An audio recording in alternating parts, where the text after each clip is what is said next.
Bharat $5 trillion ఆర్థిక వ్యవస్థ లక్ష్యాన్ని చేరుకునే దిశగా ప్రయాణం చేస్తుంది. ఈ దిశగా భారత ప్రభుత్వం సంస్కరణలు చేపడుతుంది. ఆర్బీఐ స్వతంత్రంగా వ్యవహరించడం అన్ని విధాల శ్రేయస్కరమన్నారు ఆర్బీఐ మాజీ గవర్నర్ దువ్వూరి సుబ్బారావు. డిజిటల్ పేమెంట్ల విషయంలో భారతదేశం ప్రపంచ దేశాలకు ఆదర్శంగా నిలుస్తుందని ఆయన చెప్పారు. యూపీఐ, డిజిటల్ బ్యాంకింగ్ ఆర్థిక భద్రతకు దోహదం చేస్తాయన్నారు. రూపాయి విలువ, పతనం, పెరుగుదల అందరిపై ప్రత్యక్ష ప్రభావం చూపుతుందని చెబుతున్న దువ్వూరి సుబ్బారావుతో మా ప్రతినిధి జయరాజ్ ఫేస్ టు ఫేస్. అక్కర్లేని పేరు రిజర్వ్ బ్యాంక్ గవర్నర్గా సుదీర్ఘకాలం పనిచేసి అనేక సంస్కరణలు తీసుకొచ్చి భారతదేశ ఆర్థిక వ్యవస్థ తనదైన ముద్ర వేసినటువంటి దువ్వూరి సుబ్బారావు గారు విదర్భ ఆర్ట్స్ అండ్ సైన్స్ కాలేజీలో ప్రత్యేకమైన కార్యక్రమంలో పాల్గొనడానికి విజయవాడ వచ్చారు. ఈ సందర్భంగా 10 టీవీతో మాట్లాడటానికి దువ్వూరి సుబ్బారావు గారు ఉన్నారు. సార్ నమస్తే సార్. సార్, ఇప్పుడు భారతదేశం $5 ట్రిలియన్ ఆర్థిక వ్యవస్థ లక్ష్యాన్ని చేరువు కావాలంటే ఎలాంటి సంస్కరణలు వస్తాయి? ఇప్పుడు మనం ఇప్పుడు చూస్తే 4 ట్రిలియన్ దాకా ఉన్నాము. 4 ట్రిలియన్ టు 5 ట్రిలియన్ వచ్చే 2 ఏళ్లలో 3 ఏళ్లలో అక్కడికి చేరుతాం. తప్పకుండా ఒక సంవత్సరం తొందరగా అవ్వచ్చు, ఒక సంవత్సరం ఆలస్యం అవ్వచ్చు, కానీ తప్పకుండా చేరుతాం. కానీ దానికి మన గ్రోత్ రేట్ పెంచాలి, అది ముఖ్యం. కానీ ఎటువంటి growth, not just the quantum of growth, quality of growth. ఆ ఎకానమీ పెరుగుతూ ఉంటే దాని ఫలితాలు, రిజల్ట్స్ దేశంలో అందరికీ, పర్టిక్యులర్గా లోవర్ ఇన్కమ్ సెగ్మెంట్స్కి వస్తున్నాయా లేదా, ఉద్యోగాలు వస్తున్నాయా లేదా, అది చూడడం ముఖ్యం.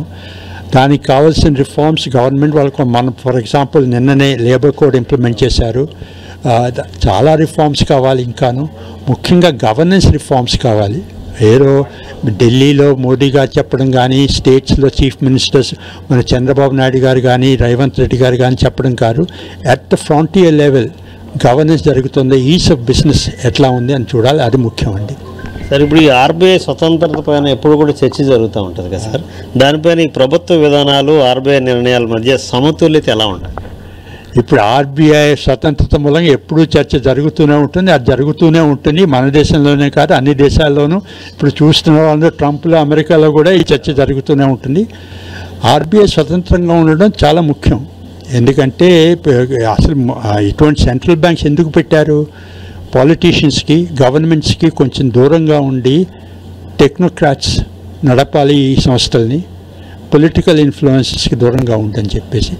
మన దేశంలో ఇదివరకు కొన్ని డిఫరెన్సెస్ వచ్చాయి ఆర్బీఐకి, గవర్నమెంట్కి, నా ముందున్న గవర్నర్లకి, నేనున్నప్పుడు, నా తర్వాత ఉన్న గవర్నర్లకిను. ఈ మధ్య కొంచెం అంతగా పైకి రావట్లేదు. కానీ they must be differences, but they are managing those differences.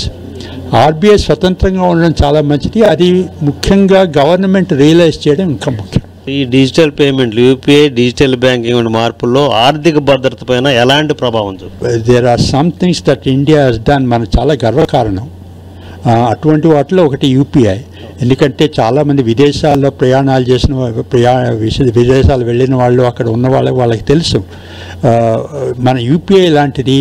అంటే పూర్తిగా అంటే అవగాహన లేని వాళ్ళు, బ్యాంక్ అకౌంట్ ఇదివరకు 10 ఏళ్ల కింద బ్యాంక్ అకౌంట్ లేనివారు, 5 ఏళ్ల కింద బ్యాంక్ అకౌంట్ లేని వాళ్ళు ఇప్పుడు యూపీఐ పెట్టుకుని బిజినెస్ చేస్తున్నారు. ఈ రూపాయి పతనం, పెరుగుదల ప్రత్యక్షంగా ప్రజల జీవితాలపైన ఎలాంటి ప్రభావం? తప్పకుండా ఉంటుందని. ఏంటంటే చాలామంది ఏమనుకుంటారంటే ఏదో ఎక్స్చేంజ్ రేట్ పెరిగింది, తగ్గింది, ఆ రేట్ టీవీ మీద చూపెడతారు, న్యూస్ పేపర్లో చూపెడతారు. కానీ నాకేం సంబంధం లేదు, నేను ఎక్స్పోర్ట్ చేయను, నేను ఇంపోర్ట్ చేయను, నాకేం డాలర్తో సంబంధం లేదు, నేను అంతా రూపాయి మీదే జరుగుతుంది అనుకుంటారు.